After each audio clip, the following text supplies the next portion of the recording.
Šiandien yra tokia neįprasta diena. Šiaip jinai neįprasta yra ne tuo, kad tai yra diena kelyje, kaip jau turbūt suprantat ir matot pagal vaizdą, bet jinai yra neįprasta tuo, kad yra diena kelyje su kamera. Ir ne tik tai su kamera, bet ir su pokalbiu. Visą dieną šiandien su Vytu Gudaičiu važiuosime drauge, važiuosime į ūkius, važiuosime į Žemaitiją ir visos dienos eigoje bandysime gryninti kažkokias tai mintis, įžvalgas ir kurti tokią dienos kelyje istoriją. Ir pradėsime nuo to, kad paprašysiu Vytą prisistatyti, papasakoti šiek tiek apie save, kas jis toks, kuo jisai užsiima ir ką jisai veikia tame kelyje. Šiaip esu veterinarijos gydytojas, dirbu Lietuvos žemės ūkio konsultavimo tarnyboje gyvulininkystės specialistų ekspertų ir, kaip ir Donatas sakė, važiuojam per ūkius, į ūkius. Į ūkius teikti paslaugų, teikti konsultacijų įvairiausių ir su reprodukcija susijusių, ir su sveikatingumu, ir pašarų. Vienu žodžiu, kas yra ūkyje, kuo ūkis gyvena, tuo aš ir užsiimu. Kiek jau metų patirtis veterinarijos gydytojo? Veterinarijos akademiją baigiau 2001. Tai jau 24-25 metai. Kažkur dingu. Per tiek laiko žmogus užauga. Karta. Viena karta. Užauga, viena karta užauga. Teisingai. Jau nemažai. Ir profesinėje patirtyje turbūt ne tik tai konsultanto yra darbas, ar ne? Turbūt yra daugiau patirčių sukaupta. Jo. Konsultavimo tarnyboje 15 metų, nuo 2011, 15 metai eina. O taip tai ūkyje. Akademiją baigęs, ūkyje dirbau veterinaru, dirbau pavaduotoju, bet pagrindinai visą laiką su gyvulininkystės, su pieno galvijais, nors iš pradžių po akademijos kiaulininkystėje, kiaulių komplekse dirbu.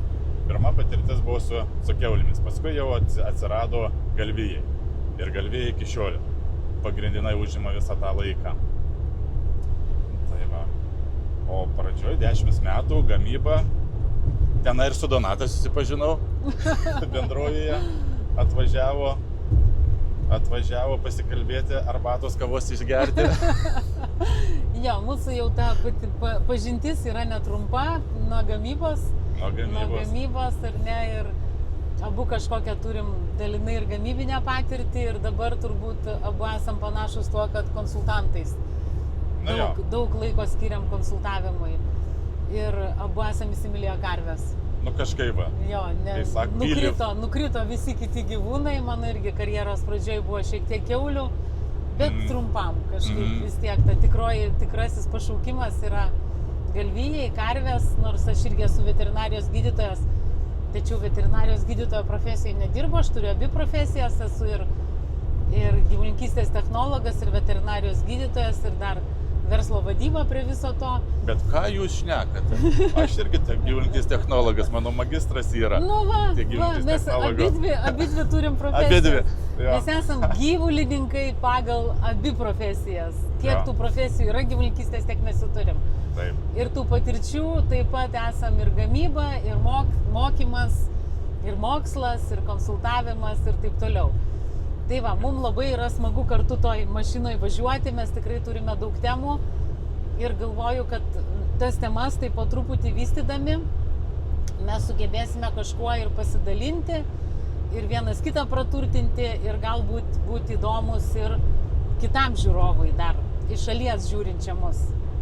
Vytai, iš ko susideda darbo diena, iš ko susideda darbo savaitė, mėnesis, metai, koks yra pagrindinis darbo turinys?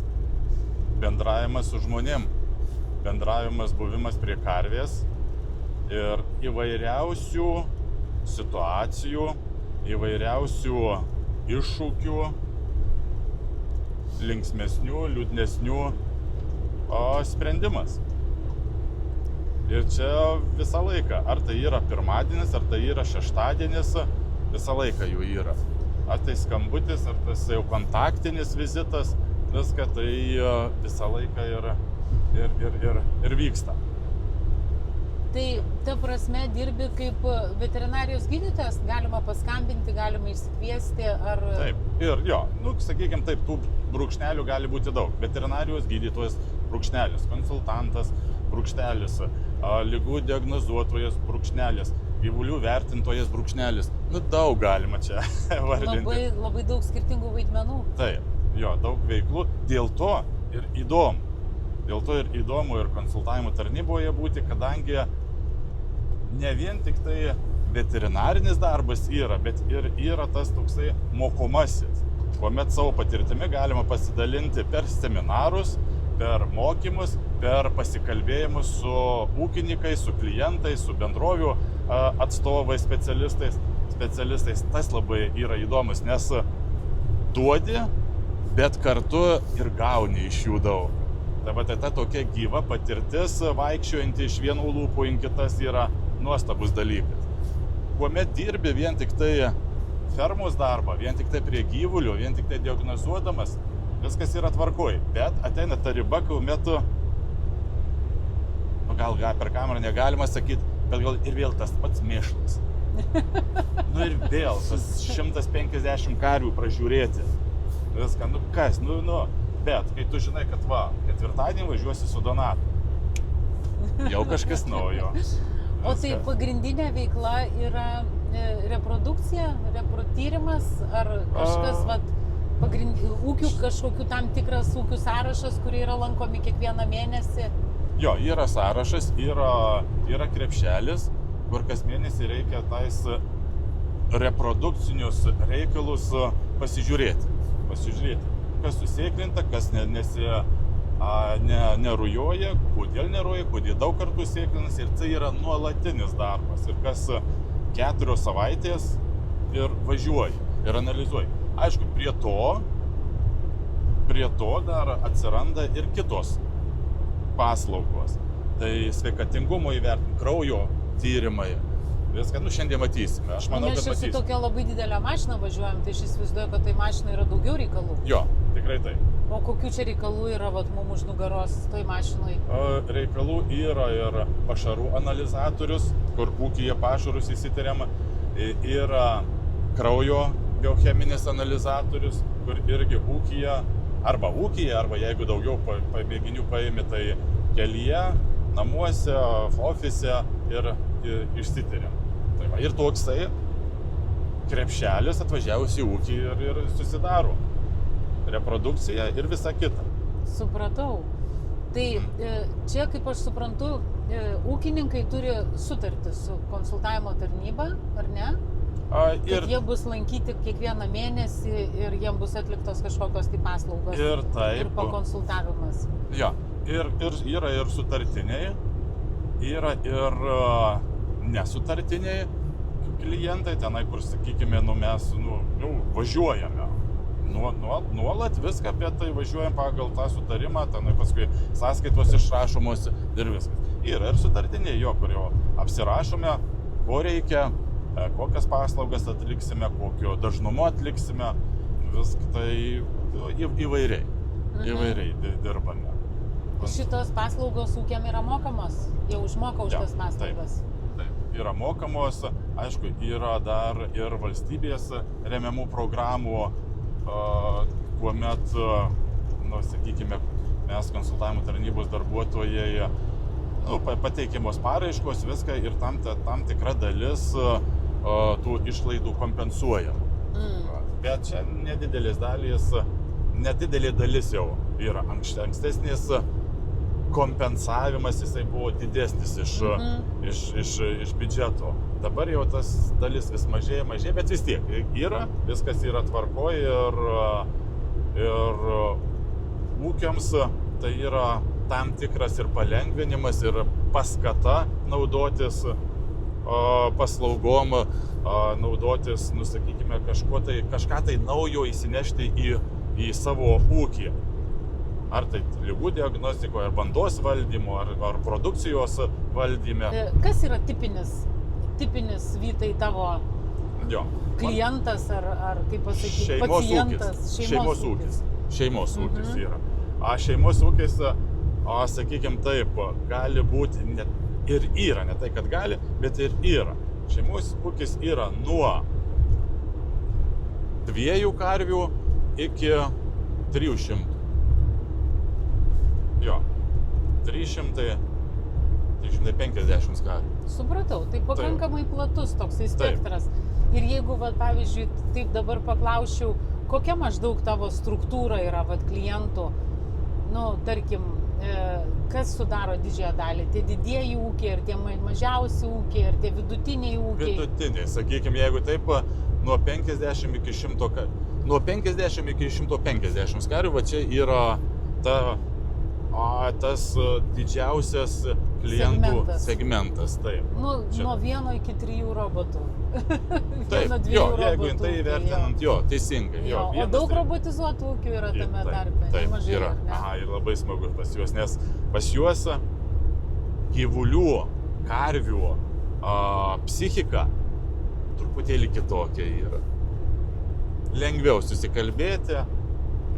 Kaip nebūtų liūdna, aš irgi visai nesenai dariau tokią pati savo įdomumo studiją apie karves ir robotus, ar ne? Ir aš tiesiog gal mažiau domėjausi pačiais robotais, dabartiniais melžimo robotais, bet labiau tokia tema, ar humanoidai melž karves. Ar ateis tas laikas, kad humanoidai melž karves. Parašiau net keletą straipsnių tą temą. Tai vienas iš tų dalykų, kurie mane labai nustebino, kad greičiausiai bus taip, kad karvės daug labiau mylės humanoidus negu myli žmonės. Nes jau šiai dienai yra taip, kad karvė šalia roboto ilgainiui, kada jinai praeina adaptaciją, ne visos jos praeina, mažas procentas, vėlgi dabar visai nesenai nagrinėjau tą medžiagą, tai apie 2 procentus karvių nepajėgios yra adaptuotis prie roboto. Tai natūralu. Jo, bet tos, kurios adaptuojasi, tai jų pasikeičia elgsena, tiesiog pasikeičia jų asmenybė, sakykim taip. Taip.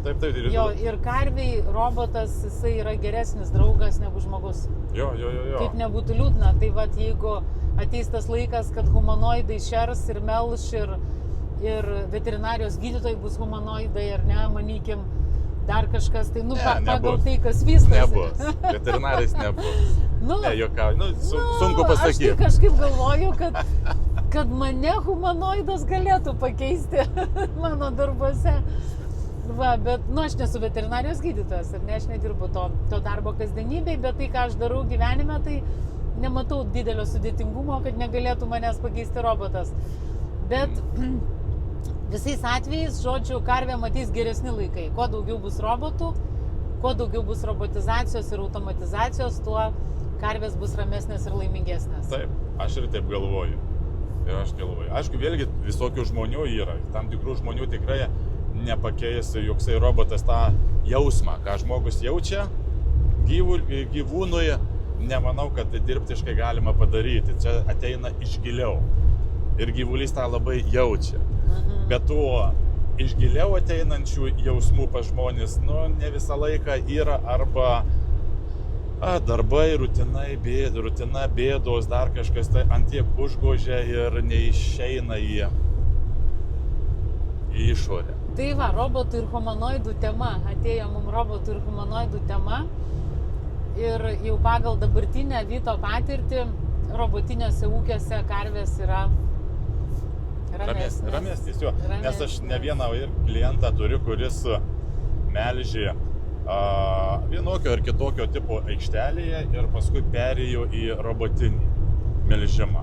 Aišku, pradžia tenai buvo kaip ir pas visus sunki, su daug streso, su daug galbūt ir ašarų, ir keiksmų, ir kitokių nesusipratimų, bet čia pradžia. Vedžiojimo į robotą. Taip. Maždaug. Bet čia turi priprasti. Pirmą savaitę jau reikalai labai stipriai pagerėjo, po mėnesio iš visų jie pagerėjo. Ir galima sakyti, ir pasimiršta. Jo. Kai viena ūkininkė sakė, irgi pereidama į robotinį melžimą, sako, po geros savaitės norėjau viską padegti. Jau viskas buvo atsistoję taip, kad jau nesinorėjo, nes galo nesimato, ateinu į į fermą tenai 50 laukiančių, varai, viską dar kažkas pastringa, vis tam robote, dar kažkokios elektros svyravimai, dar kažkas tai, kas nenumatyta ir taip kaupėsi. Sako, jau taip viskas įtempta būna. Bet paskui pasiekė tą tašką ir pradeda gerėti. Nes kada ateina į ūkį robotas, ar ne, tai yra 3 mokiniai. Ūkyje yra karvė, yra žmogus ir yra robotas. Jo. Ir jie visi 3 tą visą pradžią praeidinėja kartu, jie visi mokosi. Taip. Robotas turi nusiskanuoti visus tešmenis, atpažinti visas karves, žmogus turi išmokti visoje toj sistemoje dirbti, karvė turi išmokti toj sistemoje gyventi. Nu tai visa ta pradžia, tai tenai pirma ta savaitė, nu tai ten tikrai būna. Chaotiška ir beviltiška daugam atrodo. Ir po to jau po mėnesio net nesitikė, kad tai galėjo būti toksai perėjimas. Jo, ir po mėnesio, kaip irgi ta pati ūkininkė sako, ateinu ir 2 laukiančios. 2 ne tik tai karvės. Čia kažkas tai stebuklo, kosmosas. 2 tik tai karvės, kurias reikia biškį švelniai paskatinti, jo nevaryti, bet ją pažadinti, kad tau reikia brangioje eiti pasimelžti arba skanuką gauti. Skanu tai čia, tada jau ateina tas toksai lengvumas. Suprantam, dėl ko visą tai darėm. Taip. Kiek Vytai per mėnesį aplankai ūkių? Nemažai, neskaičiavau, aš taip, aišku, čia mėnesis. Minus 10. Čia savaitė daugiau negu 10 būna, čia į dieną būna. Ir išeisim į skaičių. Į dieną būna, sakykime, jeigu reguliarūs ūkiai, jau tu žinai, ko važiuoji, dar pasidarai namų darbus, pasižiūrai sistemose, kaip kas yra, tai aplankai ir 5, ir 6 ūkius per dieną. Viską, jau aišku, ant tempo, jau tada reikia ant tempo. Bet turbūt nėra kiekviena savaitės diena 5-6 ūkiai, ar ne? Yra 1-2 dienos tokios intensyvesnės, kitos gal mažiau intensyvios. Nuo sezonų dar labai priklauso. Yra, sakykime, vasara biški ramesnis laikotarpis, kuomet gyvuliai yra, dalis gyvulių yra laukuose arba pas laikytojus, pas ūkininkus truputėlį mažiau laiko yra su gyvuliais dirbti, nes yra pašarai žemėje, suruošimas, vienu žodžiu, darbymetis, trumpai tariant. Tai tada gyvulininkystė truputėlį būna tokia primiršta. Bet ateina spalis, lapkritis, gruodis, vaikeli, tada jau pasileidžia. Intensyvusis laikas, ar ne? Tai mes dabar būtent esam tam intensyviam periode, pradžioj intensyvus periodas. Jo, vėlgi, kadangi dar metas metų nelygų, šiemet, dar žolė žalia, dar to žolės daug yra, dar ganimas vyks, dar darbai vyksta, kukurūzas dar yra regionų, kur intensyviai imamas. Tai žodžiu, gali būti kokį 50 ūkių per mėnesį, ar ne? 30, 40, 50 gali būti tiek. Tikrai taip. Čia toks labai intensyvus tavo judėjimas, ar ne? Ir... Kaip kažkas sakė, jaunas esu. Jaunas. Tai varyk, sako dar. Jo, o tai dabar žiūrėk, tu gyveni Suvalkijoje, ar ne? Taip. O pagrindiniai ūkiai, kuriuos lankai? Tai yra Plungė, Skuodas, Telšiai, Rokiškis, Alytus, Lazdijai, Šilalė. Tai kiek jūsų tokių daktarų ant ratų yra?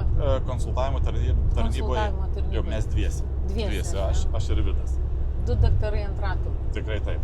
Ir taip pat turite analizatorius, vienodai sukomplektuoti esat, ar ne? Taip, visa įranga tokia pat. Ir vienodas paslaugas teikiat, ta prasme galit padėti. Taip. Tai kas labiausia motyvuoja šitam kelyje? Kas motyvuoja, pavyzdžiui, atsikelti anksti ryte, Marijampoliai, net ne Marijampoliai, dar už Marijampolės, vienam Lietuvos pakrašty. Pačiam gražiausiam miestelį. Dabar pradeda lyti, ar ne, dangus ant žemės, lyja lietus. Ir kas motyvuoja dabar sėsti į mašiną ir pasukti į Telšių rajoną? Kas motyvuoja? Greičiausiai, kad motyvuoja tai, kas laukia tavęs. O šitame darbe tu nežinai, kas tavęs laukia. nežinia. Jo, nežinai, kokia Netikėtumas. kokia ta situacija, kokius, sakykime, pašarus rasti, ką reikės žmogui pasakyti, ar jį nudžiuginti, ar jį reikės truputėlį kitaip kalbėti. Dėmesį jo padidinti, pakelti kažkokius dalykus, Jo, ar ne? taip. Nežinai, kiek, sakykime, iš tyriamų 30 karvių rasi veršingų. Galbūt iš 30 bus tik tai 3 veršingos ir tai pasitaiko. Ir tai pasitaiko, jeigu kažkokios problemos prasisuka stresai, ar raciono nesubalansavimai, ar dar kažkas tai, ar tas, sakykime, bulius reproduktorius, jeigu mėsinėse bandose, ir pieninėse bandose irgi būna, kad bulių paleidžia, nesudirba ten, jisai nevaisingas, ar jisai prasirgęs ir randi nedaug. Jo, tu nežinai. Arba, sakykime, iš 30 rasi 29 veršingas, tada jau labai jau smagu, visi patenkinti, visi gražiai dirbė, visi jau galim skaičiuoti tai, kas tavęs laukia, labai šaunu. Tu to nežinai. Tai va, bet tas ir iš kitos pusės ir įdomu, kadangi kiekvieną situaciją tu gyvai turi galvoti, spręsti, turi ieškoti variantų, kodėl. Tos žodžio kodėl mano darbe yra daug. Kodėl karvės serga ketozė? Kodėl somatai sukilo? Kodėl pašaruose nėra baltymų? Nu tai va, Vytai, kokia graži programa, tai kodėl karvė serga ketozė? Kodėl serga ketozė? Kodėl karvė serga ketozė? Čia vėlgi yra labai daug priežasčių. O aš dažniausiai vieną pagrindinę įvardinu. Karvės ketozė serga dėl didelės meilės. Nu dabar panagrinėkim tą meilę, ką mes su ją padarom negerai. Tam tikrais laikotarpiais karvutę mes per daug pašeriam. Ir jinai pasipeni, jinai pariebėja. Ir kitų laikotarpių, šviežiapienės karvės laikotarpių, jau nesugebame atiduoti arba apsaugoti ją, kad jinai pati savęs nepradėtų tirpinti, riebalo tirpinti. Tai va šitoj vietoj užtrukusių karvių šėrimas, priežiūra, šėrimas, laikymas, čia yra labai svarbu.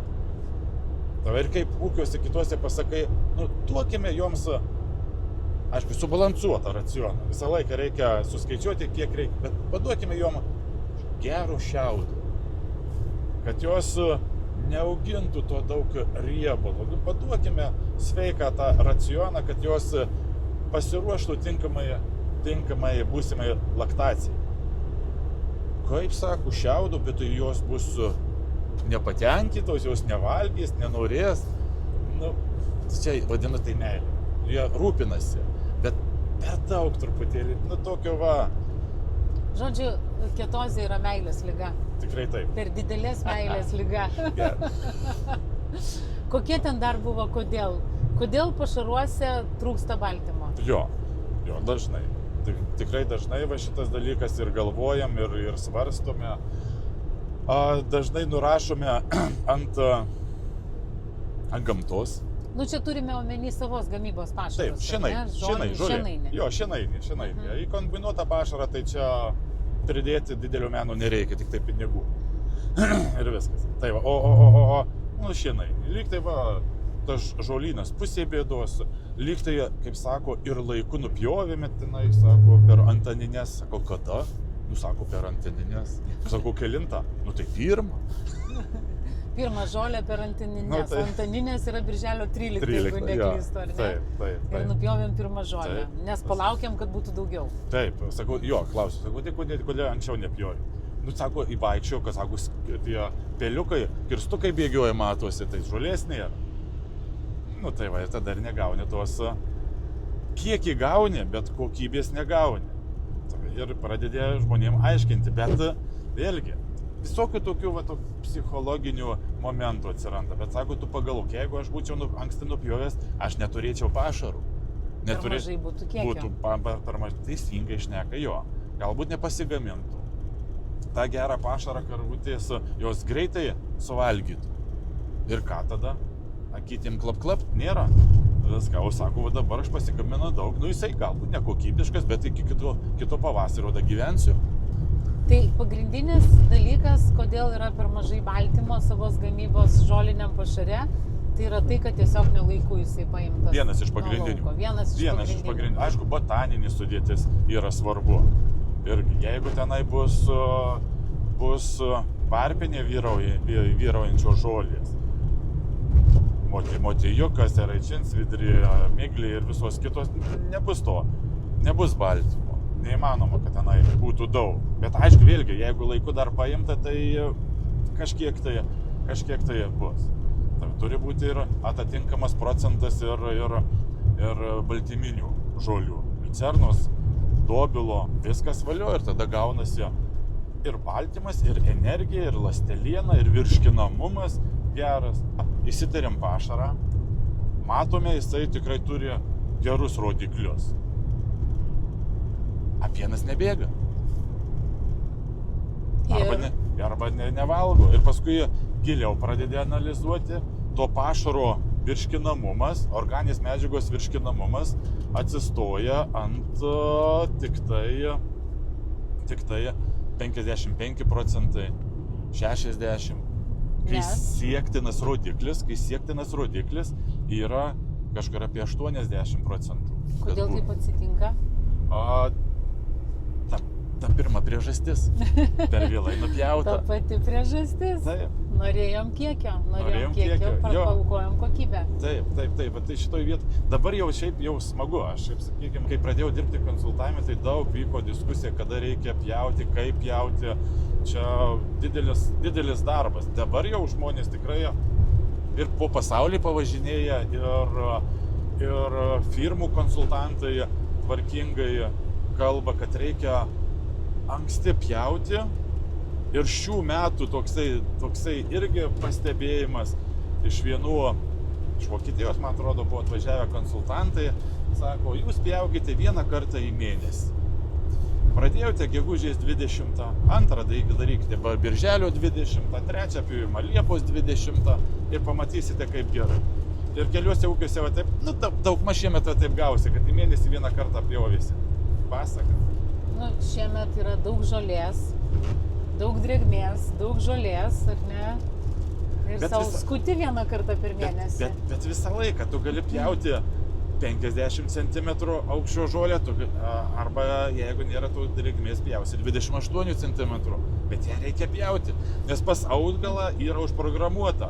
Paauga iki atitinkamo aukščio ir jisai bręsta jau. Jisai pasiruošęs palikti vaikus, palikti ateitį. Jeigu geros sąlygos, daug drėgmės, užaugs iki 50 cm, nes dar. Bet jeigu yra stresinė situacija, jinai mažytė bus ir jinai norės padauginti, jinai norės išleisti sėklą. Vis tiek jinai tos pačius procesus. Vienareikšmiškai. Jinai medės, jinai brandins sėklą, jinai praradinės baltymą ir virškinamumą, baltymą, energiją, viską. Tai šitoj vietoj nereikia suvėti, reikia mažiau, bet kokybiškos pasigaminti. Žodžiu, tai idėjas iki per mėnesį visai nebloga. Labai gerai. Kai pradedi gegužės gale, taip jau ir varai iki spalio. Per joninės jau antras pjovimas ir per oninės trečias. Taip, per žolinės ketvirtas. Ir 5 žolės gaunasi. Ir 5 žolės savo, ir 5 žolės, 5. Penki baltymingi, gerai virškinami pašarai. Tikrai taip. Tiesiog reikia nesuvėlinti. Jeigu taip mes paimtumėm, kokios 5 yra situacijos, kurias dažniausiai tenka spręsti ūkiuose? 5. Kodėl karvė neviršinga? Kodėl jinai neapsivaisina, nėra veršelių? Kodėl neina pasiekti viršingumo, ar ne? Neina apsėklinti? Čia labai dažnai. Ir per mokymus dažniausias klausimas užklausė, kodėl jinai neviršinga, patikrinu ir neviršinga. Kokios tos priežastys yra. Kitas, kodėl karvės nerujoja? Irgi per mokymus diskusijos įsivysto, tai gali visą dieną kalbėti, kodėl tos karvės nerujoja, neparodo rujos, jau 3, 5, 9 mėnesiai po veršio, o nematėme rujos. Reiškia, 2 tokie labai svarbus reprodukcijos valdymo klausimai. Labai. Kodėl neapsisėklina, kodėl nerujoja? Tikrai taip. Paskui dažna diskusija vyksta apie pieno kokybę, apie aukštos somatinės ląsteles. Kodėl jos Kodėl yra? aukšti somatai? Kodėl aukšti somatai, kodėl mastitai? Nes šiandieninės karvės yra jautrios. Ta visa didelė produkcija, tas visas didelis intensyvumas labai atsiliepia į tą visą jautrumą ir karvės sureagavimą į dirgiklius. Greitas sureagavimas įvyksta. taip. Greitas ir stiprus sureagavimas, nes labai. gyvulys visos tos produkcijos šiandieninės fonės yra labai pajautrėjęs. Tikrai taip. Tikrai taip. Ne vien tik tai dešminį imant visur, koją paimant, kepenų veiklą paimant, reprodukcinę veiklą paimant, visur yra tas toksai Greita stipri reakcija. ant įtempto siūlo. Tu esi ir turi taip labai jau gerai apskaičiuoti. Bet turime pieno kiekį. Dėl to pieno ko turime. Tai turim Jo. 3 klausimus. Turim, kodėl neapsisėklina, kodėl nerujoja, kodėl aukšti somatai, kokie dar porą situacijų iš dažnesnių pasitaikančių. Kodėl pas mane pašarai tokie, kokie jie yra? Kodėl negaliu Ne tokie, kaip turi būti, o Jo, tokie, kokie kodėl yra. pas kaimyną Joną padarė tyrimus, rado 18 baltymų, 18% baltymų, gerą energiją, viską, o aš laiku, atrodo, su juo kartu pjoviau, nesvarbu 2 savaitėm vėliau, bet vis tiek laiku pjoviau viską ir man rado 8. Kodėl tai man nesiseka? Ir paskui, tai kodėl aš nemelžiu pieno? Kodėl pas mane, Klausimų klausimas. Jo. Galiausiai ateina klausimų klausimas, kur pienas? Kur pienas, jo. O kur pienas? Jo, ir čia visas tas ir susideda. Jeigu laiku nesusėklinai, jeigu laiku nepastebėjai rujos ir laiku nesusėklinai, tai jeigu kokia nors gyvūnų sveikatos problema, karvės sveikatos atsirado problema, kažkokia uždegiminės procesai organizme, dar jeigu ant šėrimo stalo nėra atitinkamai subalansuoto pašaro, tai kur tas pienas? Kur tas pienas? O tau nėra taip, Vytai, tavo kasdienybėje konsultanto, kaip pasakyti, žinau, kad yra, bet vis tiek turiu paklausti. Kaip tu, sako, o kur pienas? Ir tu sakai, pažiūrėkim reprodukciją, sako, ne, čia. Sakai, pažiūrėkim ant stalo, ne, čia.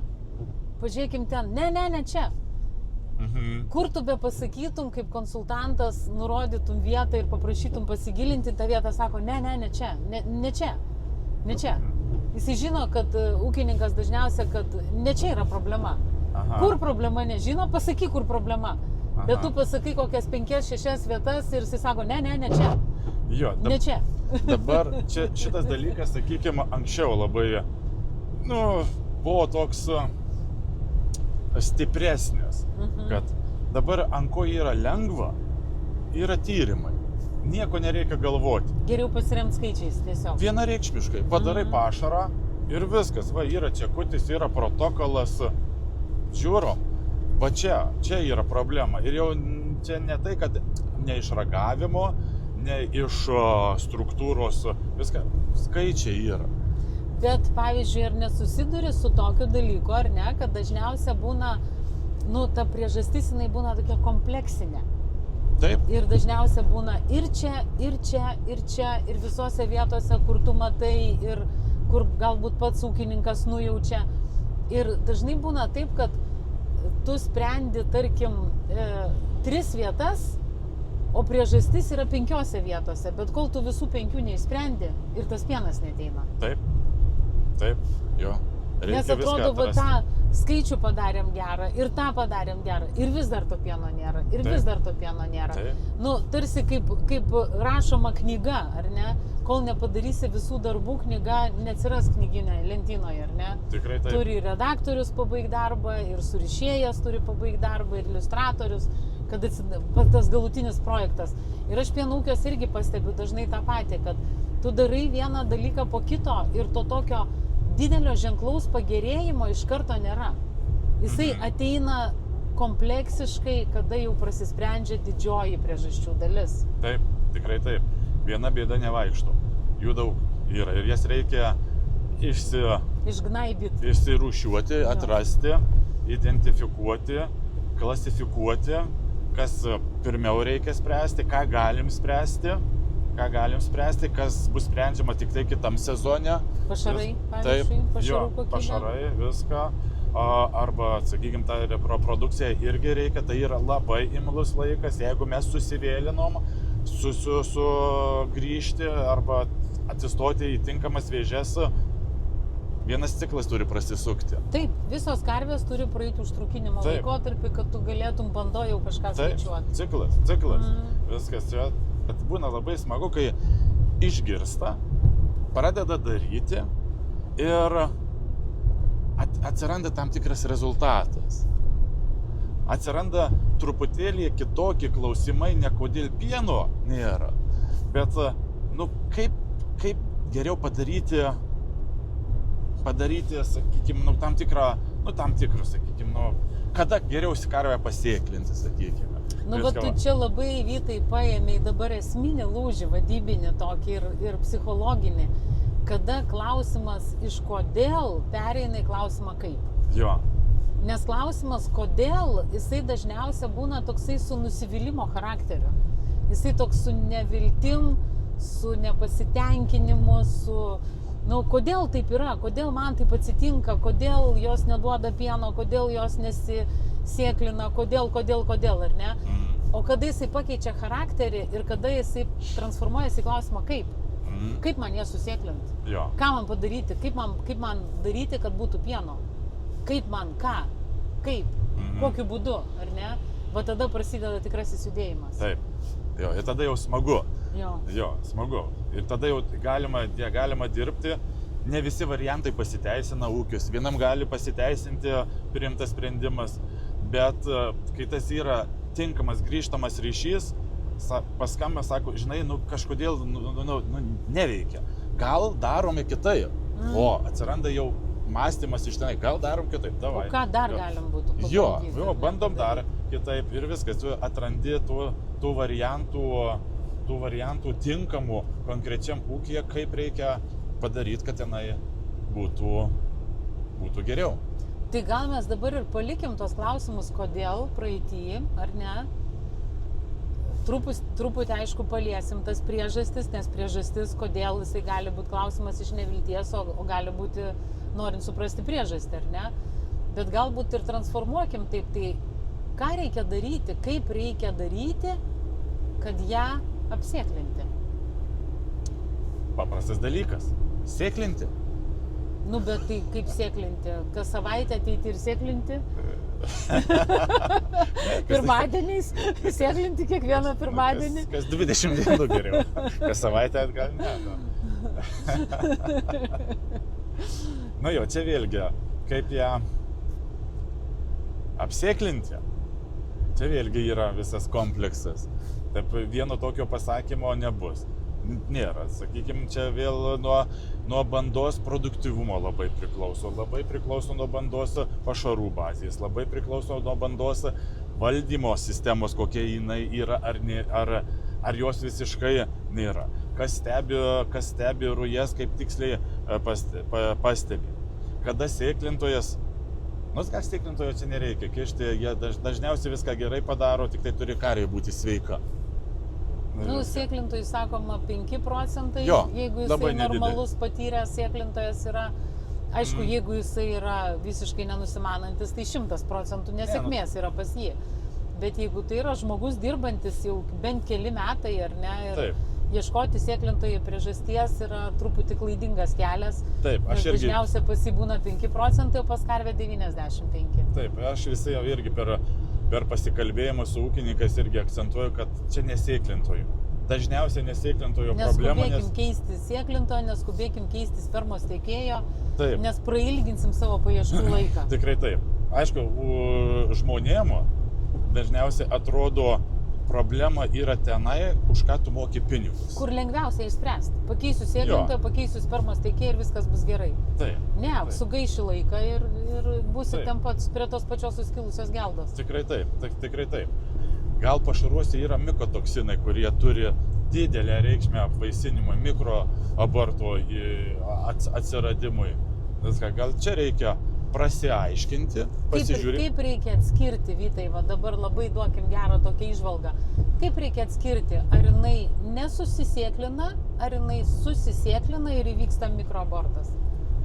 Kaip jinai atsikarta, tokia paprastas pastebėjimas, koks pas ją ciklas yra.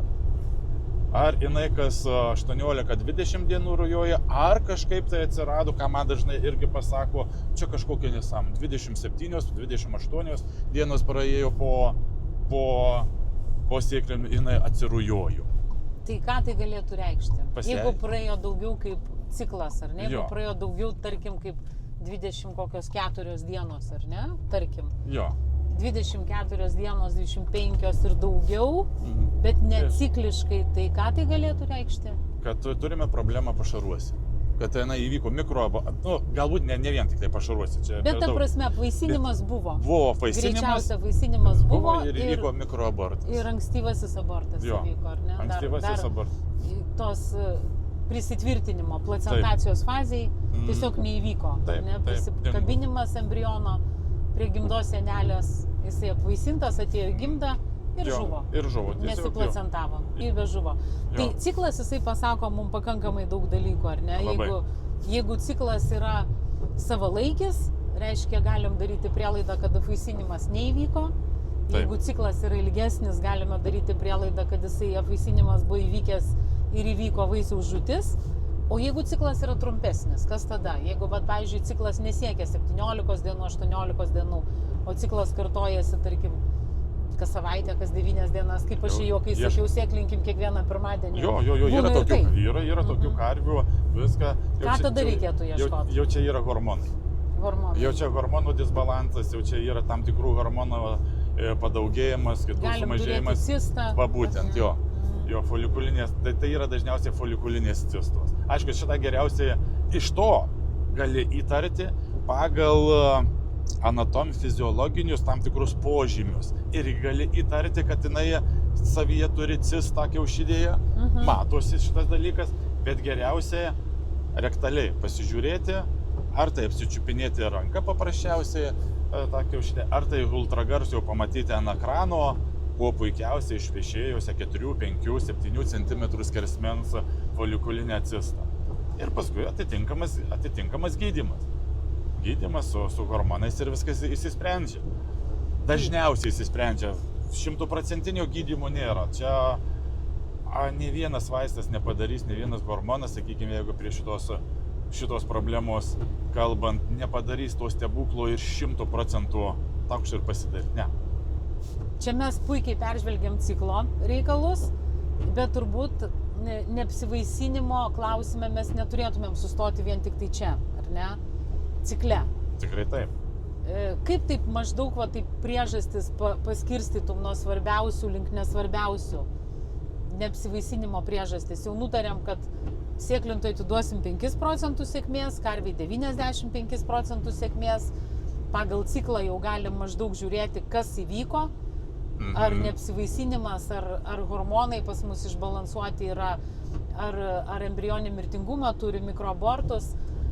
Ir jeigu taip neriant giliau į priežastis, kur dar reikėtų ieškoti sprendimų? Vėlgi, yra labai svarbus karvių stebėjimas, pastebėjimas, tas savalaikis pastebėjimas, jeigu nėra bandos valdymo programų. Pačios karvės sveikatingumas ir ką jinai gauna per pašarų kokybę. Ar subalansuota, ar visko pakanka, ar kažko tai per daug, ar kažkas tai nuodija ir panašiai. Reiškia, ant šėrimo stalo. Priežastis ant šėrimo stalo. Šėrimo stalo teisingai priežastis. O per ką dar apart neapsivaisinimą mes galim pamatyti šėrimo stalo priežastį? Kokie dar, turbūt ne vien tik tai neapvaisinimą tada turi fermoje. Teisingai, ne vien tik tai. Matysime ir pieno kokybėje atitinkamas korekcijas, somatinės ląstelės, ar tai riebalų baltymų netinkamas santykis, urėja, laktozė, visi šitie dalykai. Matysime bendrai, kaip gyvulys atrodo. ar jisai sveikai atrodo, kaip kailis, kaip žvilgsnis, kaip judėjimas, vaikščiojimas ir ant to matosi. Kaip šiaip dabar yra apskritai Lietuvoje šėrimo situacija šeimos ūkiuose? Ar jinai yra jau pakankama, ar patenkinama, ar gera, ar labai gera, jeigu va taip tokį bandyti apibendrinti. Aš suprantu, kad visą laiką bus ūkių ir, ar ne? Bet va, pavyzdžiui, jeigu tu žiūrėtum, tu 15 metų dirbi tą darbą, ar ne? Tai va šitoj 15 metų eigoj, kaip vystosi šėrimo reikalai? Labai pagerėjo, labai ištobulėjo ir atsirado tas toksai tikrai teigiamas, tinkamas supratimas, kad per pašarą galima daug ką valdyti. Atsirado atsirado ir priemonių, kaip pagerinti pašaro kokybę arba to raciono subalansuotumą pagerinti. Visos tos priemonės. Šiaip į teigiamą pusę. Į teigiamą pusę ir vien tik tai rodo, sakykime, ta visa mūsų ir nacionalinė statistika, produktyvumo augimas, rodiklių gerėjimas, viską vėlgi rodo, kad čia... Žodžiu, su pašarais savos gamybos ir su pačio šėrimo supratimu yra teigiama tendencija. Tikrai taip. O kokie dar va šios dienos yra iššūkiai toje srityje? Bendra tendencija, kaip tu sakai, yra gera, bet dar vis tiek kažkokie tai yra ribojantis faktoriai, kažkokie tai iššūkiai artimiausio laikotarpio, į ką ūkininkam šiandien reikia kreipti dėmesio, kur dar yra tie aklieji kampai, tos aklosios zonos šėrimo srity. Jo, tam tikrų grupių, gyvulių grupių atitinkamas šėrimas, sugrupavimas ir atidavimas maisto medžiagų pagal poreikių. Aš turiu galvoj užtrukusių karvių, aš turiu galvoj tranzitinių karvių šėrimas, priežiūra. Aišku, jeigu pagal galimybės... Nemelžiamų grupių šėrimas, ar ne? Taip. O kaip veršeliai, telyčios, tavo manimu? Jo, norėjau irgi šitą. Žodžiu, visos nemelžiamos grupės dar laukia savo eilės. Taip, laukia, bet aišku, čia vėlgi yra geri požymiai, geri signalai. Yra ūkių, kur tikrai viskas yra tvarkoje, išlenda problemos, sakykime, tokios minimalios, nedidelės, bet jau tas supratimas, kad šitos grupės, pradedant nuo gimusio veršelio ir ateinant iki to jau veršelio gimimo, jau supranta, kad tai yra svarbu. Kad procesas vyksta ne tik tai tada, kada bėga pienas. Taip, jau tos... Kai auga veršelis, kai karvė ruošiasi laktacijai, ar ne, kaip telyčia ruošiasi laktacijai, auga tas prieauglis, procesas irgi vyksta. Labai. Ir kad jisai turi įtaką į galutinį rezultatą, nei kiek nemažesnė, negu tuo metu, kai bėga pienas. Taip, jau dabar, sakykime, irgi pačioj pradžioje konsultavimo tarnybos darbo ir vienam ūkyje, dideliam ūkyje nuvažiavau, irgi problemų buvo ir būtent užtrukusių karvių šėrime problemos viską ir paklausiau ūkio vadovo, kur yra užtrukusios karvės, tada buvo vasara, sako, tenai pamiškiai. Sakau, tai ką jos gauna apart žolės? Sako, jos man pieno neduoda, tai ką jos tą susiranda, tegu ir išgyvena. Jos pieno neduoda, tai jų šėrimas jų problema. Taip, vos ne.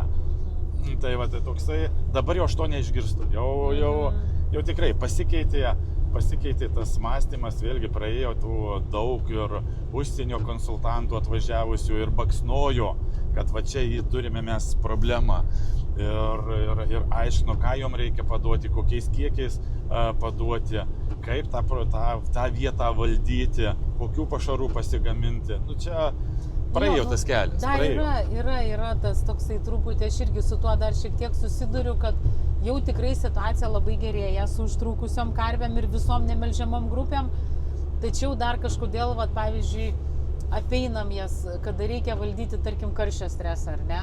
Taip. Tai visi suprantam, kad melžiamas karvės reikia vėsinti, kažkaip tai ten pasiekti, kad jos nelekuotų, kad ta temperatūra būtų, užtrukusias pamirštam, leidžiam jas tą karščio stresą pereiti ir, pasiekmes patirti, ar ne, arba, pavyzdžiui, stebėjimas, ar ne, perkam tą bandos stebėjimo sistemą, ar ne, rujų ir sveikatingumo.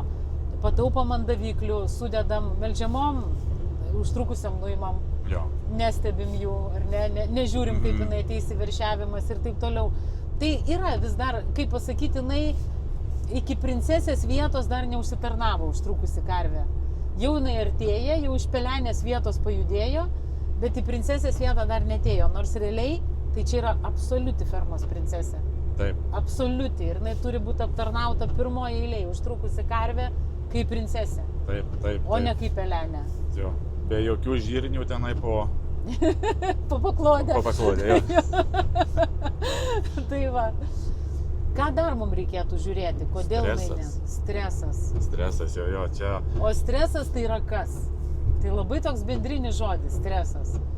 O stresas tai yra tai, kas karvei kelia nepatogius pojūčius. Čia bendrinis, čia daug jų yra. Stresas gali būti žmogaus, kaip aš sakau, ateina žmogus ir jeigu jisai garsiai kalba. Jeigu jisai yra ne robotas, pradeda rėkauti. Jo, tai yra gyvuliui stresas, nes jisai trikdo jos gyvenimą. Stresas yra eilė prie girdyklos, jisai jeigu negali prieiti. Stresas yra ta pati aplinkos temperatūra.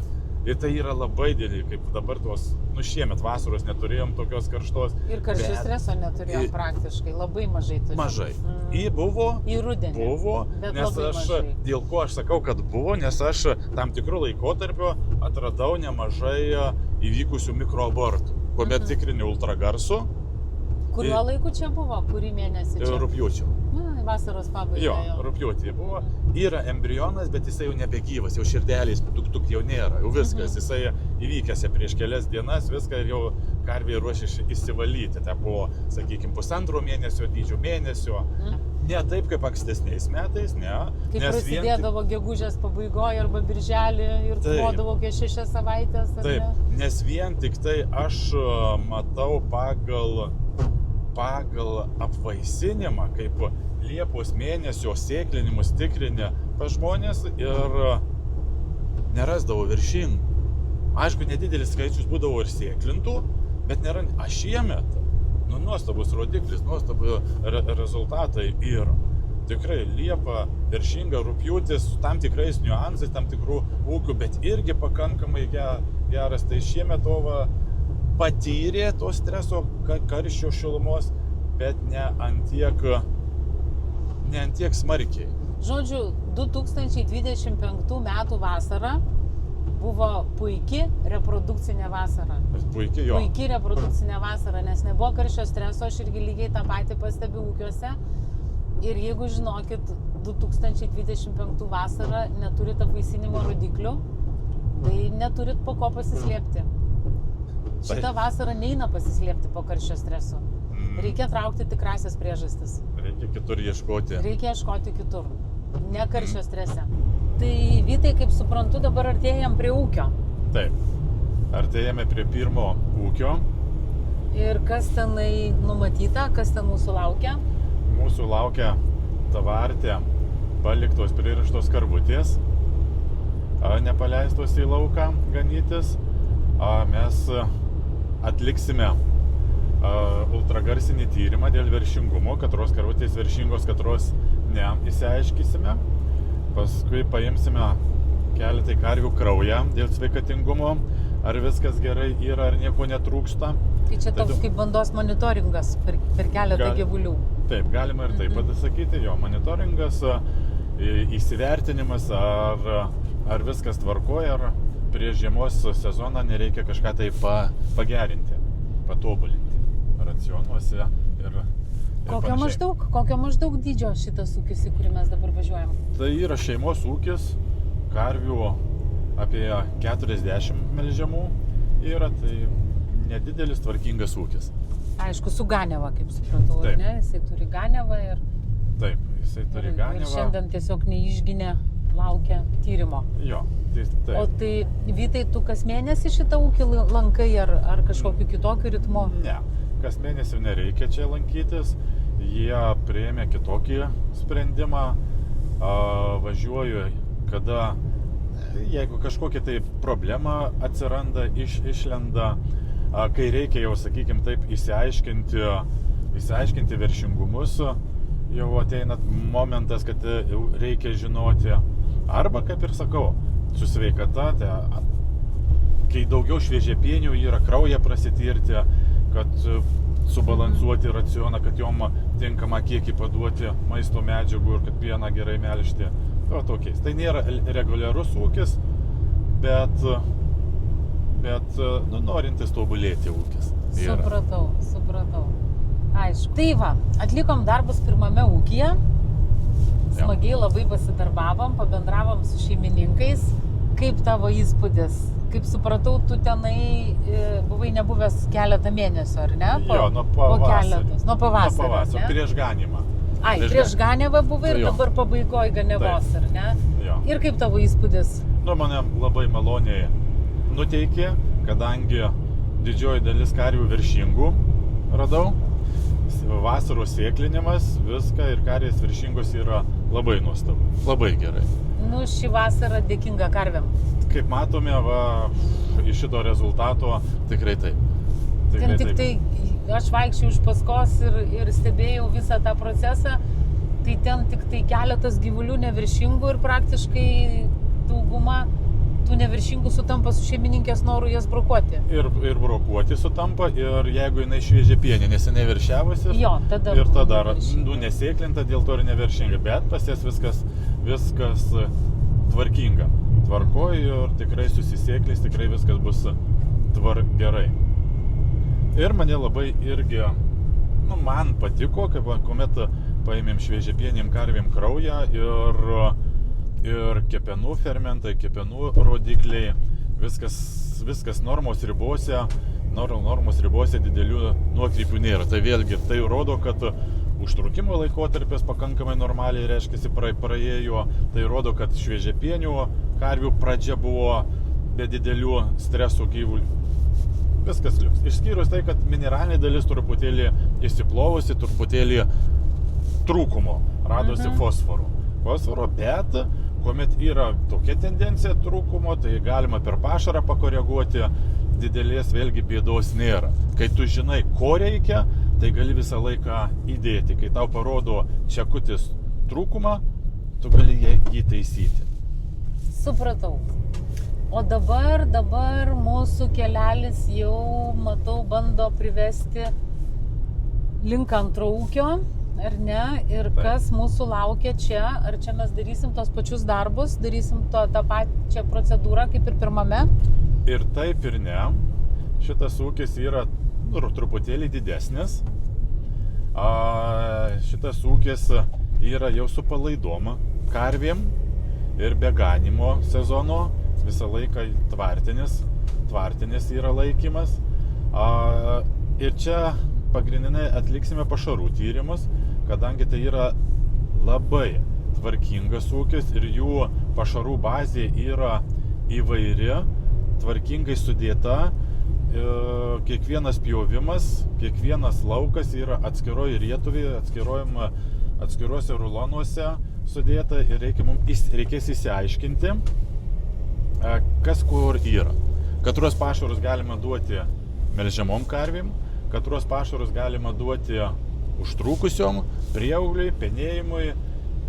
Kitaip tariant, viskas, kas yra rulonuose, reikia žinoti. Tai mes susikoncentruosim šį kartą į pašarus, ar ne? Taip, pagrindinis mūsų key momentas bus pašarai. Ir kaip aš supratau, jie tyria atskirai kiekvieną pjovimą, ar ne? Kiekvieną lauką. Pirmas pjovimas, antras pjovimas, trečias pjovimas, kiekvieno lauko. Jie susižymi, ar ne, viską? Viskas sužymėta, viskas atskirai sudėta, labai tvarkingai atrodo, pavyzdinė. Ir jie žino, ir kaip man dažnai pasako ūkiuose, aš į rulonus vynioju, tai ką čia tirti? Vis tiek, jie skirtingi. Bet kai aš žinau, kad žmonės sugeba padaryti rulonuose ir jie žinoti, koks tas rulonas yra, kokie tie rulonai yra to lauko kokio maistingumo. Kai tokius pavyzdžius žinai, tai visą laiką galima įsiaiškinti ir tvarkingai suskaičiuoti racionus. Supratau, tai jie ne tik tai, kad nori sužinoti sudėtį, jie nori ir priimti sprendimą, kokiai gyvulių grupiai Tikrai bus taip. naudojamas tas Taip, pašaras, taip. ar ne? Ir Nes produktyvumas šitoj bandoj tai yra labai didelis ir jeigu bus netinkami rulonai paduoti, ar tai virškinamumo prastesnio, ar maistinių medžiagų mažiau, baltymo, energijos, o gal pelenų daugiau yra, tai labai greitai galima pieno kiekį numušti, sumažinti, o paskui atstatymas iki to tinkamo kiekio, norimų kiekių jau užtrunka. žolę jie rulunuoja, ar ne? Taip. O ką jie daro su silosu? Kukurūzų silosas į kaupus deda. Irgi labai tvarkingi kaupai, sudėta su labai nedideliu išmetimo procentų, sugedimo procentų, beveik nebūna. O tai mes tirsim tik tai žolę ir kukurūzų pašarą ir kukurūzą tirsime. Ir kukurūzą prasitirsime, imsime praeitų metų, kadangi tą kaupą aš greičiausiai būsiu dar netyręs, kurį jie atidarė, viską tai bus labai įdomu pasižiūrėti, koks praeitų metų, 24 metų derlius. Jo, supratau. 24 metų. Tai va. Ir dar darysime keletą kraujo tyrimų užtrukusiom karvėm, pasižiūrėti, ar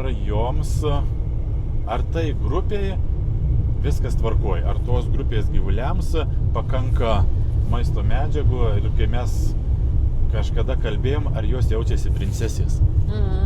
Ar jos yra princesės mūsų mažosios, ar ne, gražiosios. Tai irgi toksai monitoringas, ar ne? Šiuo atveju užtrukusios grupės gyvulių. Taip, monitoringas ir pašarų monitoringas. Pašarų monitoringas. O dabar šitą ūkį, Vytai, kaip dažnai lankai, tą antrąjį ūkį? Aš antrą ūkį irgi pagal situaciją. Pagal situaciją, jeigu viskas tvarkoj, tai daugiau mes bendraujam telefonu, pasitarėm. Jeigu kažkas tai išlenda, o tas kažkas išlenda, būna, kad po veršiavimuose jos neužsiveda, neteina gerai į laktaciją. Tokios nebūna linksmos ir netinkama pieno kiekį duoda. Tai va tada jau greitai reikia sureaguoti ir apsilankau. Tai reguliaraus lankymosi nėra, bet pašarus kiekvienus mes tyrėme, kai jau jie yra pagaminti ir susifermentavę. Tai va tai prie pašarų daugiau. Tai porą kartų metuose pašarų tyrimai ar kartą metuose? Jeigu taip kartais žiūrint, tai mažiausiai 2 kartai. Čia yra mažiausiai. 2 kartai, o būna ir 4 kartus. Nes, vėl, jeigu atvažiuoja ir dar kokia nors rūšis yra nesusifermentavusi, sakykime, aš dabar kaip galvoju, dar 4 pjovimo tikrai dar nežiūrėsime. Nežiūrėsime, nes dar nedaug laiko ir praėję po fermentacijos viską ir nėra tikslų dar žiūrėti. Jisai jau sekanti atvažiavimą. Taip, aš galvoju, kad taip. Aišku, jeigu... kukurūzas bus dar nepasiruošęs. Taip, dar kukurūzas bus dar nesusifermentavęs viską, tai čia tuo darbo ir ateičiai reikia pasilikti. Nesibaigianti, kelionė nesibaigianti, ar ne? Tikrai taip. Kaip ir ūkininkavimas yra kelionė nesibaigianti, taip ir pagalba tam ūkio, aptarnavimas ūkio irgi yra kelionė nesibaigianti. Tai va, padarėm mes daug darbų, teisingiau Vytas darė, o aš po kojom maišiausi su savo lazdom ir kamerom, bet kažkaip tai viskas mums pavyko. Gerai sulijo? Sulijom, kai šuninų dabar biškai apdžiūvom, bet jau sulijom, viskas, kameros šlapios, visi tašės šlapios, viskas šlapio, kojos šlapios. Bet nieko, mus pavaišino ir kava, ir sušildė, ir važiuojam dabar, kol nesutemė, dar išnaudojam tą šviesos laikotarpį ir man būtų labai smagu aptarti tai, kas šiandien vyko. O šiandien pamačiau tikrai labai daug, nors pamačiau tik tai 2 ūkius, kuriuose Vytas dirba, jisai dirba 10 tų ūkių kiekvieną mėnesį, o šiandien mes aplankėme tik tai 2, bet jau iš karto sugriovė mano tokį įsivaizdavimą, kad ūkis ir dar 3, ir 4, ir 5 ir visur viskas vyksta vienodai. Visiškai ne. Abiejose ūkiuose buvo visiškai viskas skirtingai, paslaugos skirtingos, žmonės skirtingi, problemos, klausimai, kuriem jiem rūpi, irgi buvo skirtingi. Tai vat, Vytai, ar visą laiką taip yra? Ar jeigu mes dabar važiuotumėm visą mėnesį, tai mes turėtumėm 50 skirtingų ūkių? Ar pradėtų kartotis jau čia reikalai? Geras klausimas. Kaip čia bus? Nes šiandien tai visiškai skirtingi dalykai. Jo. Nu, tik tai kraujo mėginiai buvo vienodi, bet ir tai viename ūkyje buvo užtrukusios, kitam turbūt šviežiapienės. Jo, šviežiapienės, taip. Tai vat kraujo mėginiai buvo, o vienas ūkis daugiau reprodukcinė diena buvo, sakykim, tokie veršingumo tyrimai, kitas buvo toks kaip ir pašarų strateginis momentas, ar ne? Šviežios gamybos pašarų vertinimas, pasiruošimas visam sezonui. Tai tokie visiškai skirtingi darbai ir visiškai skirtingos šnekos. Taip. Ar ne? Taip. Visiškai skirtingi klausimai. Tai ar tie ūkiai atspindi pagrindinę darbo dalį? Šiaip teisingai atspindi, nes tam tikri rūpimi klausimai arba atliekamas darbas, jie būna, kad jie kartojasi. Kartojasi veršingumo tyrimas, reprodukcinių problemų aiškinimas, jis kartojasi. Pašarų tyrimas irgi būna geri, blogi, vidutiniškai, jie kartojasi. Bet dabar turbūt iš šito mėnesio, spalio, lapkričio, ar ne, turbūt visi daugiau mažiau pasidarys tyrimus, ar ne, savo šio pašaro ir tada jau visas sezonas bus ramesnis toksai, ar ne? Tikrai daugiau darbas su racionais, jau žinant tyrimus. Jo, koregavimas, dėliojimas racionų, jau gaunasi darbas truputėlį kitoks. Bet vėlgi, negali sakyti, kad visai nėra, nes mes matėme labai pavyzdingą ūkį, kur sudėta tvarkingai. O kitur yra, kad nusišeria kažkiek tai ir ateina kitokia partija pašarų. Vizualiai jau ūkis mato, kad kitokia ir gaunasi taip, kad jie jau nežino, kas tai yra ir reikia vėl daryti. Pasidaryti jau tos partijų, prie ko ūkis priėjo, vėl darai tyrimus, vėl analizuoji. Nes šiandien tai aš nežinau, neskaičiavau mėginių, bet man atrodo, kad ten kokie 20 mėginių padarė. Jo. Didžiulis kiekis mėginių buvo. Tai kiti tiesiog jie pasidaro 2-3 mėginius ir po kurio laiko reikia vėl važiuoti. Tikrai taip, važiuoti, nes susivalgo. Tiesiog nesusisteminto sudėjimo. Taip. Nes čia tai aš buvau apšalus, apakus buvau. Labai. Viskas užrašyta, pavadinimai, metai, žolės, derlius, tenai 2 žolė, 3 žolė, prie burbulo, prie zosės, tenai pjauta, prie degučių. Viskas sužymėta, viskas surašyta, šeimininkė viską žino, šeimininkas irgi. Viską tvarkingai ima, matosi ne pirmą kartą, viską tik tai maišiukus į maišiukus, paskui Vytas viską iš maišiukų į aparatą. Ragaunam uostom, tenai kas tik tai tenai nevyko. Smagi diena, smagu. Jo, ten toksai, labai intensyvus ir labai smagus buvo užsiėmimas. Ir aš taip supratau, kad ūkininkui, pavyzdžiui, kuris taip tvarkosi, kaip tame antrame ūkyje mes buvom pašarų atveju, tai jiem net laboratorijų paslaugų nereikia. Jie mėginių net niekur nesiunčia, ar ne? Ne. Vieninteliai tyrimai tai yra čia, kur mes už savo nugaros čia vežamės pašarų analizatorių, tai tas analizatorius atvažiuoja į namus, padaro 20 tyrimų ir visą sezoną jie šers dabar, nepasiremdami tais tyrimais. Jo, jie žino, kur kas yra, kiek yra energijos, kiek yra baltymo, kiek yra ląstelienų, viskas žinoma dabar. Ir tuoj susėda, šitas kaupas, šitą ruloną eina melžiamom karvėm, šitie rulonai spenimiems, buliams, viskas paprasta. O tai jeigu Vytai dabar palygint, pavyzdžiui, tą, ką mes vežamės, ar ne, šitą laboratoriją ir tos laboratorijos, kurios yra stacionarios, ar ne, Ar labai skiriasi rodiklių kiekis tyrimo? Vat, kiek čia yra rodiklių ir kiek yra stacionarioje laboratorijoje? Nuo laboratorijos priklauso.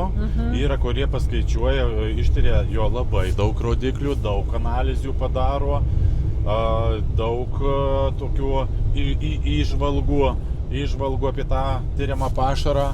Pas mane šitoje laboratorijoje tai yra pagrindiniai rodikliai, kurie reikalingi raciono paskaičiavimam, kurie reikalingi sudėlioti tinkamą mitybą.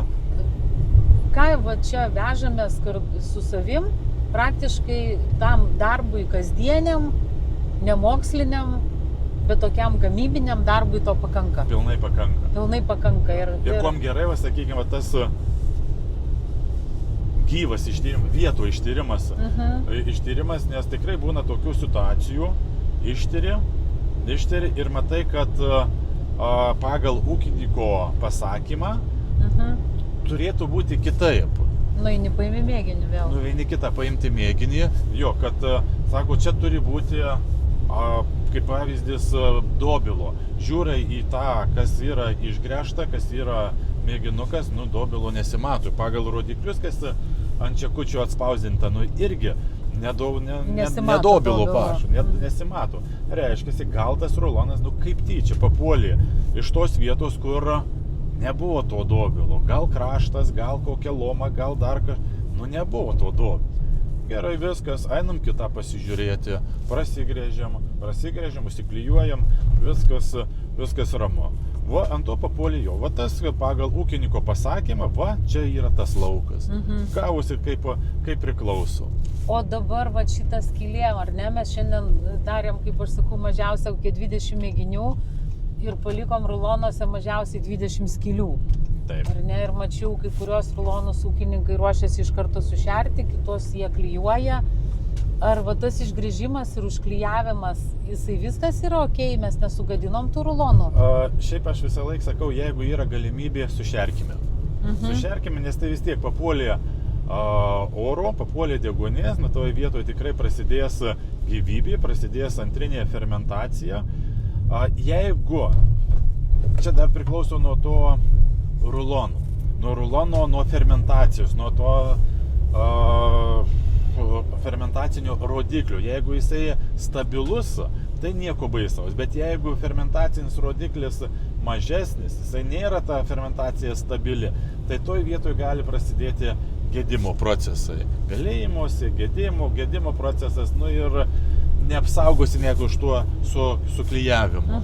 Dėl to sakau, jeigu įmanoma, geriau sušerkime. Sušerkime tuos rulonus pragręžtus ir tada tikrai nebus jokio išmetimo ar kažkokios tai rizikos. Aišku. Dabar gal šiek tiek aptarkim kraujo tyrimus, ar ne? Abiejose ūkiuose buvo daromi kraujo tyrimai. Tai dabar su šita įranga, ką mes vežamės, lyg tai minėjai apie 10 kraujo tyrimų galima padaryti, ar ne? Rodiklių kraujo tyrimo. Mano bazinis toksai 9 rodikliai. 9. Gal galima tiesiog pavardinti, kadangi jų nedaug? 9 galima ir daugiau tenai dėti. Tam, aišku, reikia laiko, viską, tų rodiklių tenai galima ištirti iki 15. Bet reikėtų tada keisti juosteles, keisti per naują užstatyti ir gali tirti. Jeigu čia dar neaišku, kažko tu nerandi, ką įtari, kad gyvuliui turėtų būti, bet nerandi, tada ieškai, ir kažką tai paskui vis tiek atrandi. O pagrindinai, kas man daugiausia informacijos suteikia iš to mano bazinio paketo, tai yra kepenų fermentai. Kepenų fermentai, kurie parodo, kaip kepenys funkcionuoja, ar jos yra apkrautos, ar jos turi uždegiminių procesų, ar jom viskas gerai, ir pagal tai sprendė gyvulio sveikatingumą, medžiagų apykaitų. Ta metabolinė būsena ypatingai. Taip, metabolinė būsena. Tai yra labai svarbu, ypač kaip pirmajame ūkyje tyrime šviežia pienės karvės. Viską tai jom labai dažnai būna būtent, kad kepenys sureagavusios, ir jeigu tas sureagavimas yra labai drastiškas ir didelis, nu jau tada reikia veterinarinės pagalbos. Jau reikia lašinti, jau reikia plauti, jau reikia stiprinti, nes jeigu nedarysi, tai gyvulys labai kankinasi ir kol iš savęs išsivalo, tai gali arba išsivalyti, arba nebe. Tai vieni tie rodikliai, 3 kepenų fermentai eina. Čia 3 jie yra, jo, ne? taip. Taip. Paskui mineralinė dalis žiūrose, kalcis, fosforas žiūrose irgi, tai yra pagrindiniai elementai, kur dalyvauja daugelyje procesų. Labai dažnai būna, kad fosforo trūkumas arba į mažesnę normą randi, nes kad tai reikia vėlgi gyvuliam pagelbėti, nes fosforas yra svarbus elementas daugelyje procesų. Būna ir kalcio trūkumas, ypač šviežia pienėm karvėm būna kalcio trūkumas, tom pirmom dienom kalcio trūkumas. Tai vėlgi, kai tu žinai, jau tu žinai, ką reikia daryti. Ką papildomai pridėti, ką papildomai pakeisti ir būna paprasčiau. Tai turim 3 kepenų rodiklius, 2 mineralinės būsenos ir dar mums lieka dar yra 4, ar ne? Taip, dar yra bendrasis baltymas tyrimas, kuris parodo ir racionų tam tikrą subalansavimą ir uždegiminius procesus gali parodyti.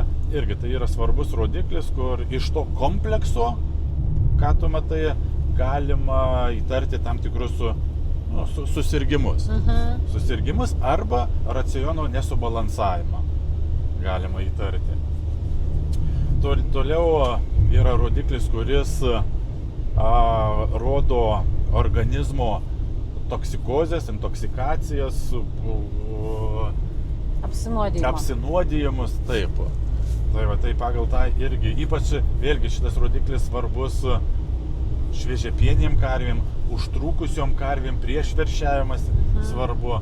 Jeigu jisai būna padidėjęs, tuomet jau galima įtarti metabolinės ligas, medžiagų apykaitos ligas ir reikia tvarkyti, nes jeigu ta būsena ilgiau išsilaiko, tai sutrinka ir kepenų veikla, sutrinka ir maisto medžiagų pasisavinimas, suprastėja sveikatingumas, imunitetas, daug pabėga.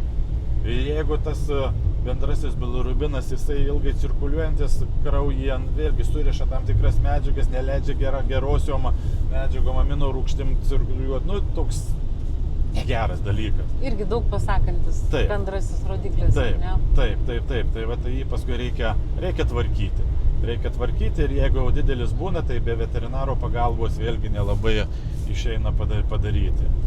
O dabar mes dar mašinoje, mačiau, turim šlapimo analizatorių, ne? Bet šiandien mes jo neįdarbinom. Ne, neįdarbinom. Ar dažnai yra įdarbinamas šitas analizatorius, ar rečiau?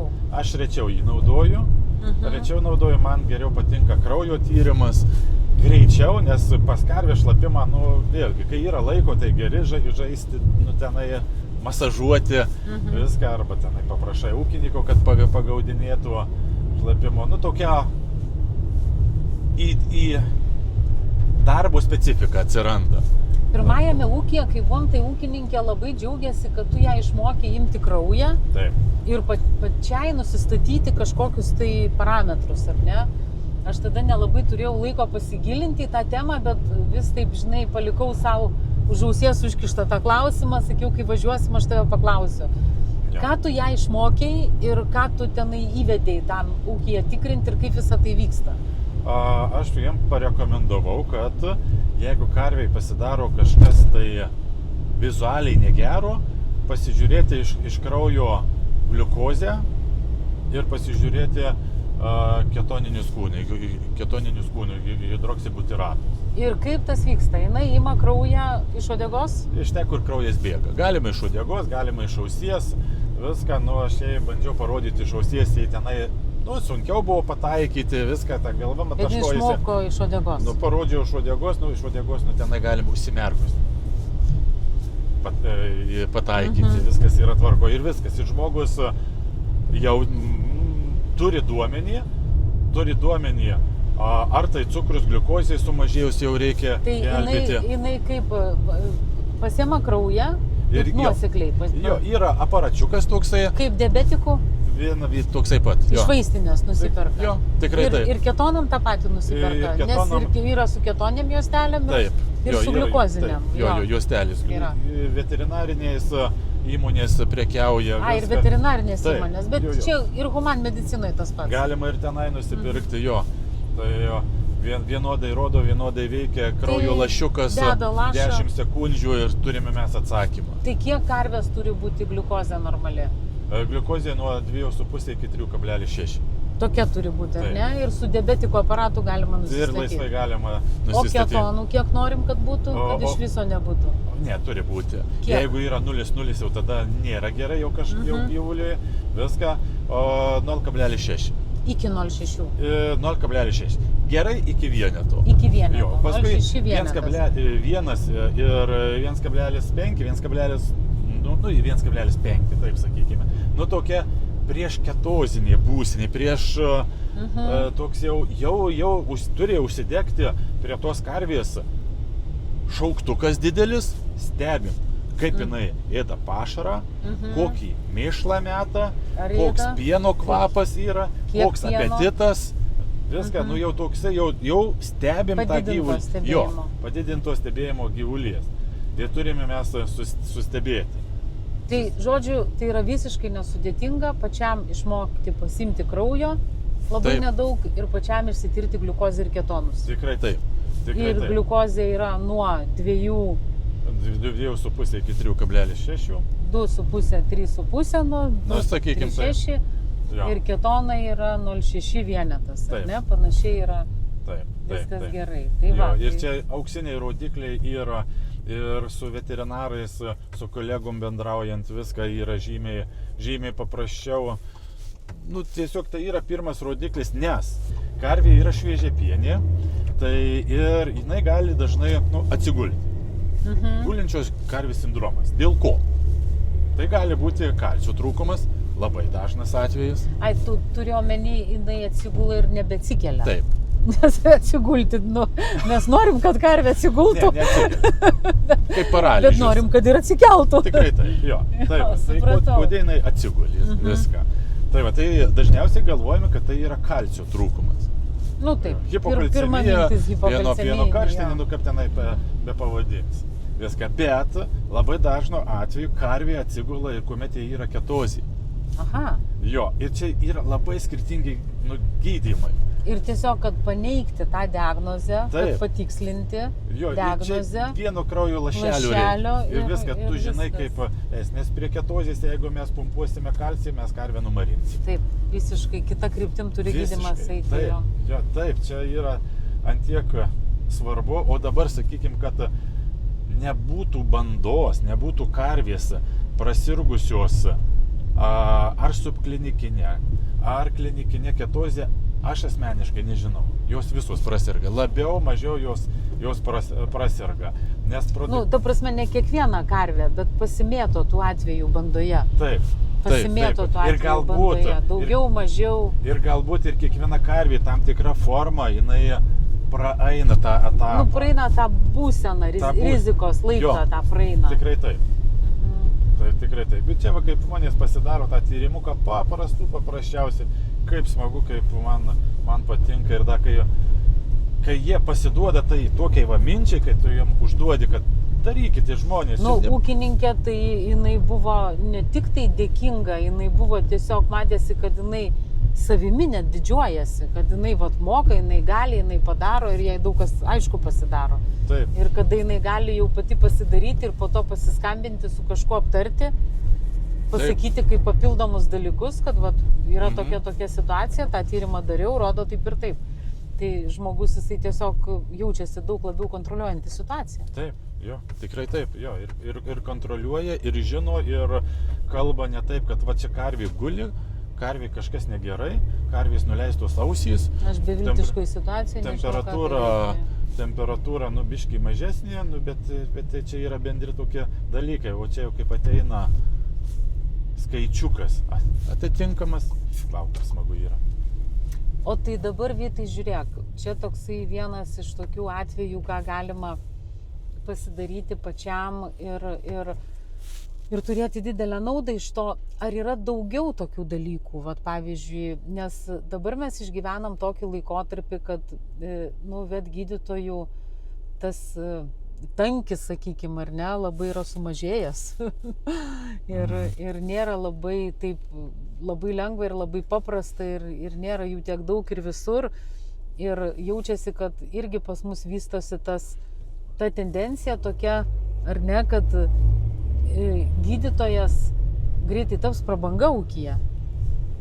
Ir žmonės vis daugiau dalykų jie darosi patys.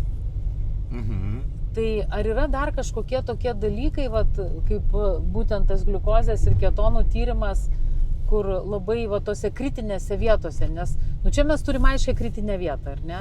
Šviežiapienė, medžiagų apykaitos, tos visos rizikos, ar ne? Ir tyrimas labai aiškus, kuris padeda mums išsiskirti tas diagnozes ir žinoti, kokią mes turim situaciją. Taip. Ar yra kažkokių tai dar vietų, kur pats žmogus savo gali padėti kažkokiuose taškuose? Temperatūros matavimas. Atitinkamais laikotarpiais, vėlgi, tas atitinkamas laikotarpis tai yra karvių po apsiviršiavimo. Sekti temperatūrą. Kiek dienų patartum? Vėlgi, čia pagal situaciją yra, pagal tai, kaip gyvulys ir atrodo ir koks buvo viršiavimasis, bet savaitę, 7 dienas. Savaitę kasdien. Taip, kasdien pamatuoti, ar tuo kontaktiniu, nekontaktiniu, viskas tvarkoja, bet jau mes galime matyti, ar temperatūra laikosi stabiliai, ar jau į viršų, ar žemyn krenta. Kiek turi būti temperatūros? Pas karvę jeigu viskas yra gerai. 38,5, 38,7. Tai yra viskas liuks, viskas gerai. 38,5, 38,7, tokią mes norim matyti temperatūrą. Taip, norim. Bet jeigu mes matom žemiau. Jeigu mes matome jau prie 38 ir jeigu pirmas skaičius jau 37, jau čia vėlgi turi užsidegti šauktukas prie tos karvės ir žiūrim, kaip jinai keliasi, kaip jinai atrajoja, kaip jinai jaučiasi. Jeigu turime aparatą, kad prasitirti gliukozę ketonim, jau žiūrim šitą dalyką, nes čia gali atsirasti ir kalcio trūkumas, gali atsirasti ir ketoninių kūnų padidėjimas, jau jai yra negerai. Jau mes einam į tą zoną, kur mums reikia apsispręsti ar hipoglicemija, ar ketozė, jau tikslinti. Jau dirbti, jau reikia prie jos, jau reikia ar boliusą mesti, ar su veterinaru susibendrauti, jau reikia daryti su tuo. Raudonos vėliavėlės jau ateina. Jeigu temperatūra daugiau kaip 38,7. Jeigu pirmas skaičius 39, irgi jau turi užsidegti šauktukas, vėliavėlė, viską ir stebėti, kaip laikosi, ar jinai aukštėja, nes čia gali atsirasti gimdos uždegimo.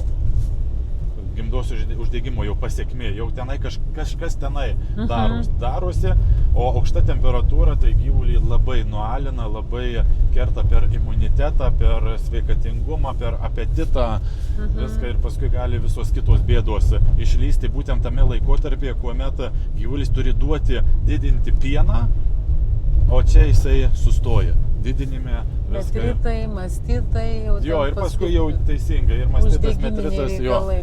Bet čia pirma vieta jau gimda, kad jau žiūrėti gimda. Gal ne iki galo nusivaliusi, gal kažkas tenai pasiliko, gal papuolė bakterijų, kokios įskyros eina, ar gal jau kvapas yra viską. Bet čia temperatūros matavimas, jisai labai daug tame laikotarpyje duoda informacijos. Ir jau reikia veterinaro pagalbos. Reiškia, temperatūros matavimas dar realiai yra prieš visus ketonus ir gliukozės, ar ne? Taip. pradedam apsiveršiavo jinai ir pradedam kasdieninis temperatūros matavimas. Taip. Minimum savaitę. Minimum savaitę, jo. Ir iš karto kritinis laikotarpis. reakcijas, kaip aptariam, jeigu temperatūra žemesnė, ką daryti ir jeigu aukštesnė irgi ką daryti, ar ne? Tada jau, aišku, kontaktuoti pagalbą, ieškoti tos pagalbos, bent jau online, ar ne? Ar online. Jo, skambinti, ieškoti. Pasitarti su specialistu, su veterinaru būtinai reikia. Būtinai reikia, nes būna tų tokių netipinių situacijų ir dažnai būna tų atvejų, kuomet padaryta ir paskui tik tai ateina ta informacija, kuomet jau konsultacijos, kalbėjimo ir jau sudėtinga kažką tai atgriebti. Jo, nes būna viskas, krauta tam gyvuliui, kai to tiek daug nereikia. Tai va čia tas didysis rizikos laikas paviršiavimas, ar ne, šviežia pienė. Tai jau temsta. Gražus. Jau mes tuoj čia sėdėsim visiškai tamsoj.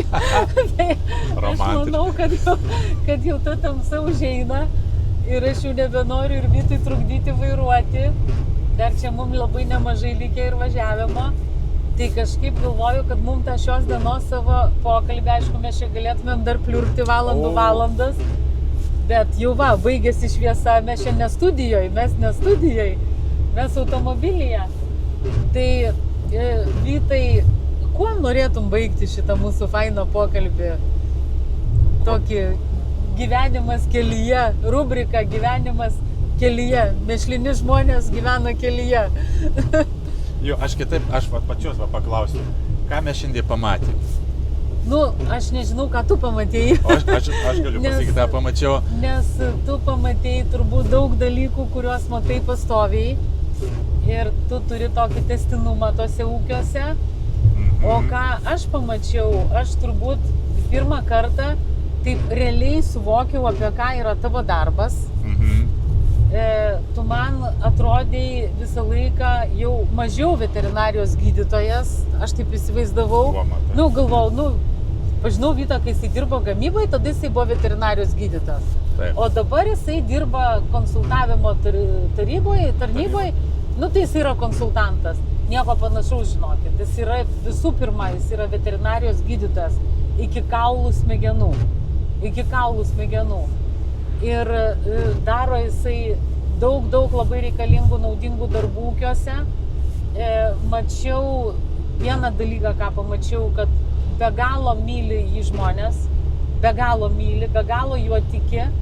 Jis ten tiesiog ateina ir ką pasakytų, tuo tik, aišku, jeigu jis taip elgtųsi ir sakytų kažkokią netiesą, tai jisai neturėtų tokio autoriteto. Bet tai, ką aš mačiau, tai yra be galo mylimas, be galo klausoma, susikaupus kiekvieno jo žodžio. Ir, jis taip bendrauja, kaip pasakyti, taip kaip su draugais, kaip su artimaisiais, kaip su giminėm. Net atrodo, kad, ten net tų aukštesnių kompetencijų nedemonstruoja nieko. Tas man labai buvo gražu. Man labai buvo gražu, kaip žmogus dirba, kaip jisai ištikimas savo profesijai, kaip žmonės laukia ir džiaugiasi jį sulaukia. Ir toksai, man buvo toks jausmas, aš nerandu tinkamo žodžio, bet jisai visą dieną dirba skaniai. Tinkamiausias man žodis yra skaniai. Jisai dirba ir mėgaujasi. Lyja, šlapi, apvarvėja, drėgmė iki kaulų smegenų. O jisai ragauja tos pašarus iš to kibiriuko, jisai uosto, jis kiekvieną mėginį naują paėmęs, jisai jo mėgaujasi. Žodis mėginys, žinokit, yra nuo žodžio mėgautis. Tai tą aš šiandien mačiau. Visas tas ir buvo. Visas tas ir buvo. Ir dabar tu gali dar pridėti, ką nori. Dar vieno dalyko nepaminėjau. Nepastebėjai viską. Šiandien ne tik lijo, bet ir saulė švietė. Saulė pastoviai, ūkininkai minėjo, pastoviai sako, saulė šviečia. Bet jinai taip trumpai šviesdavo, kad žinokit, kol mes prieidom prie lango, jau jinai vėl nebešviesdavo. Bet jinai buvo. Jinai buvo. Saulė visą laiką yra, jinai kažkur visada yra. Tai gal turi kažkokį tai palinkėjimą, tokį bendrą, ar kolegom, ar ūkininkam, Ar kolegom, ar klientam, ar... Jo, čia labai toksai jau įpareigojantis pasakymas. Viską, na, galbūt vėlgi trumpai džiaukimės, ką turime. Ir darykime, ką mokame, darykime tvarkingai, darykime, iš čia. Iš plaučio. Iš plaučių, ar iš kur. Ir viskas. Iš širdelės. Jo, ir viskas tvarko, ir Lietuvai bus viskas gerai.